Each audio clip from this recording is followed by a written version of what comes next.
Olá, meninos do oitavo B e do oitavo C, né? Vamos começar aqui mais um bimestre, né?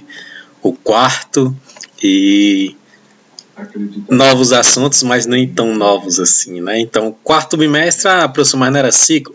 Só mudou o jeito de falar, mas equivale ao quarto bimestre, tá? Então, a gente vai avançar sobre os temas, inclusive um tema hoje que já foi até falado com vocês, de história.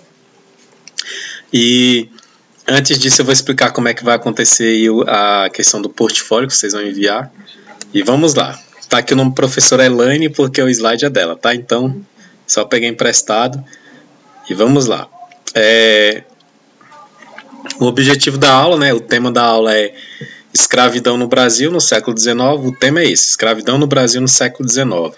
E o objetivo da aula é compreender o período da escravidão no Brasil. Para facilitar aí para vocês fazerem aí os relatórios. E para o portfólio, né? Vocês vão construir lá o portfólio. Vão construir um mapa conceitual com o tema período da escravidão no Brasil.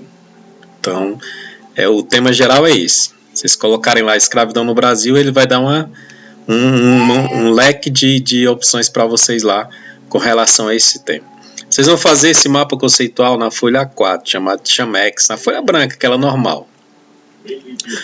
Deve fazer uma cronologia de tempo. Por exemplo, chegada dos portugueses, o que aconteceu? Eles tentaram escravizar os índios. Aí os índios não aceitaram ser escravizados, aí vai fazendo aquela cronologia de tempo.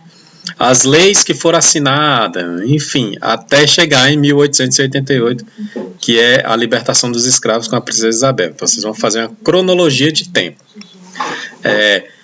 Professor, se não couber numa folha só. Cara, se não couber numa folha só, pode fazer numa cartolina, enfim. Dá um jeito aí, que há jeito para tudo. Então, aumenta a folha, não sei, mas de preferência na folha A4. Vocês vão me mostrar esse mapa conceitual na próxima aula, online. Logo depois vocês vão tirar uma foto, escanear ou dar print e vão publicar lá no portfólio de vocês, lá de história, da minha matéria. Então é isso que vocês vão fazer. Professor, eu posso fazer letters, aquelas letras lá, né? A Larissa gosta muito de fazer. Pode. Quem souber fazer aí, pode fazer, tranquilo. Eu sei que fica bonitinho, fique à vontade aí. Desde que cumpra isso, né? Deve ter uma cronologia de tempo com esse tema escravidão no Brasil. Então, cumprindo essa cronologia de tempo, o que aconteceu de mais relevante aí, tá valendo, tá? Então, vamos lá para o tema. Aqui eu coloquei um exemplo do mapa conceitual, como deve fazer mais ou menos, entendeu? Coloquei aqui espaço agrário, né? Mas escravidão no Brasil é o tema principal. Então, vai colocando as datas, o que aconteceu na chegada dos portugueses em 1500. Aí vai colocando lá. Aí vai avançando sobre as datas. Pode colocar a data no final ou no começo. Por aí vai. Só o exemplo aqui que eu coloquei para vocês, tá ok? Bom, vamos lá, né? Aqui uma pequena introdução sobre esse tema escravidão no Brasil.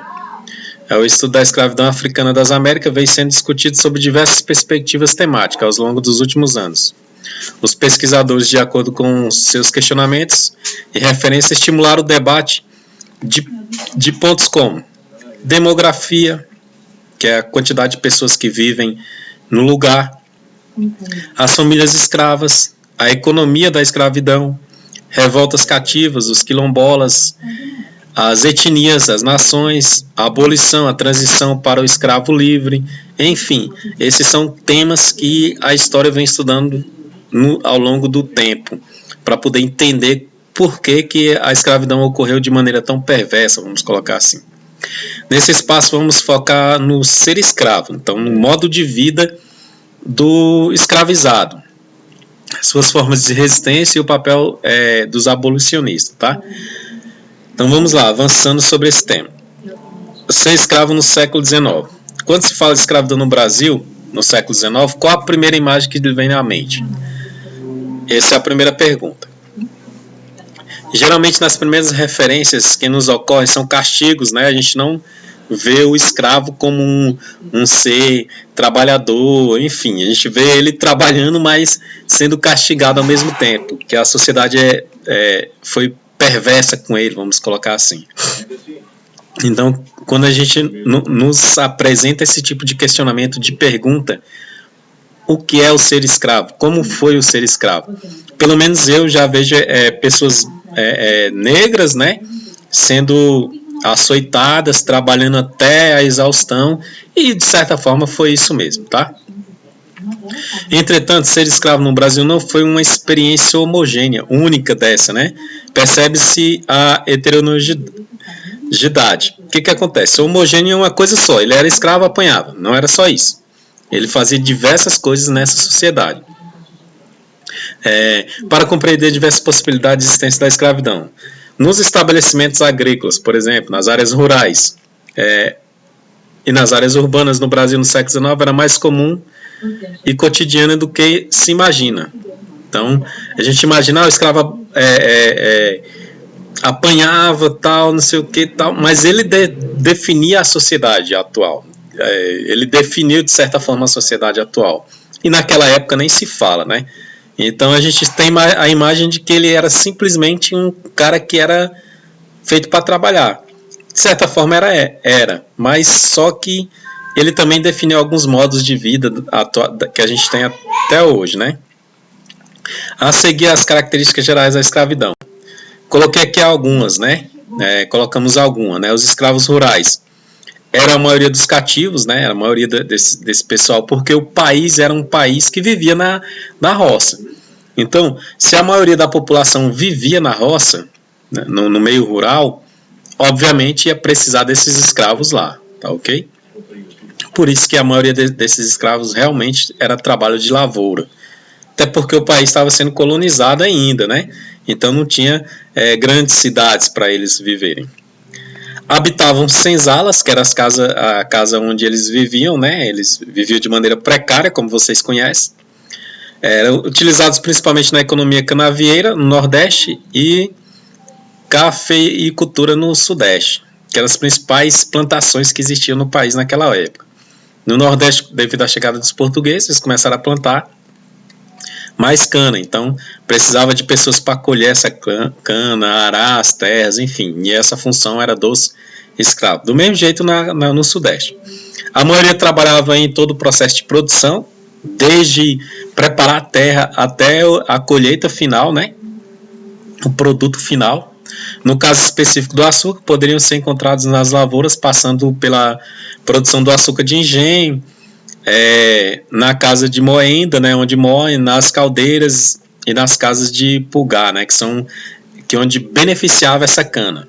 Foram empregados também na agricultura e no abastecimento interno, na criação de gado, nas pequenas manufaturas, trabalhavam de 14 a 16 horas. Olha só, hoje, a maioria de um trabalhador normal, que é ativo trabalhando, o pai e a mãe de vocês, vamos colocar assim, ele trabalha em média 8 horas por dia. E ainda tem 1 hora de almoço. Eles trabalhavam de 14 a 16 horas por dia, ou seja, o dobro do que se faz hoje, né? Para vocês terem noção do quanto que essas pessoas sofriam naquela época, né? Os escravos urbanos, todos viviam na roça? Não, tinham também os que viviam nas cidades, né? Tinham empregos diversificados, por isso alguns possuíam liberdade. E também liberdade de locomoção, de se mover. Podiam residir em domicílios separados mediante a negociação com seu senhor, com seu dono, né? No caso, a maioria viviam em casas, em residências separadas mesmo, porque o dono meio que não aceitava, né? Alguns eram mestres, artesãos, né? Utilizavam também escravos, treinados em trabalhos artesanais. Esses donos, né? No caso, o dono desse escravo eram artesãos, então eles acabavam pegando esses escravos para ajudar. Por isso, tais escravos eram geralmente mais caros. Os que desenvolviam as melhores habilidades, conseguiam ter mais habilidades, se tornavam escravos mais caros, né? E outros trabalhavam e compravam sua liberdade, alguns, né? Que conseguiam, muito pouco, mas conseguiam. Encarregavam-se de transporte de objetos, dejetos no caso, né?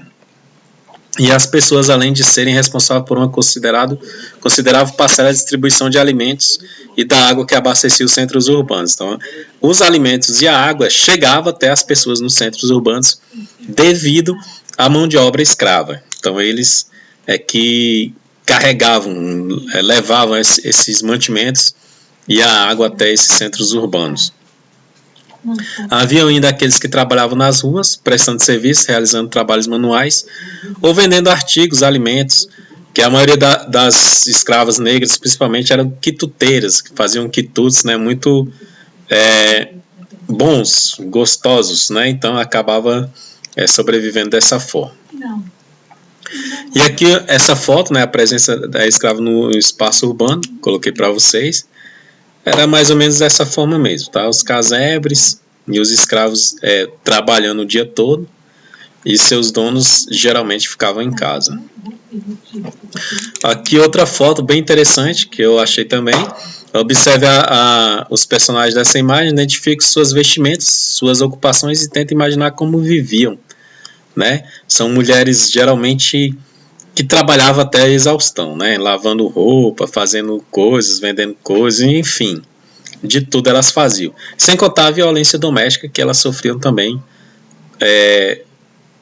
violência doméstica sexual, vamos colocar assim, nos seus patrões, né? Que já há relatos que comprovam isso. Tinha os escravos quitandeiros, né, e vendedores ambulantes, povoavam as ruas de Recife, Salvador, Ouro Preto, Rio de Janeiro, São Paulo, Porto Alegre, enfim, que eram esses escravos chamados escravos de ganho, que eles empregavam uma renda fixa combinada informalmente, por um dia para seu proprietário. O restante usavam para se manter ou guardavam para a compra de alforria, né? Que eu falei para vocês anteriormente. Eles trabalhavam para poder ele mesmo se comprar, no caso, ele mesmo se libertar da escravidão. Mas não era tarefa fácil, né? Pagar a diária do senhor e poupar ao mesmo tempo.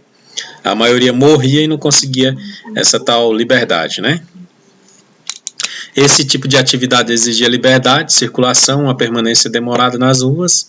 Essa vantagem proporcionou a construção de redes de relacionamento próprio, distantes de vistas dos senhores.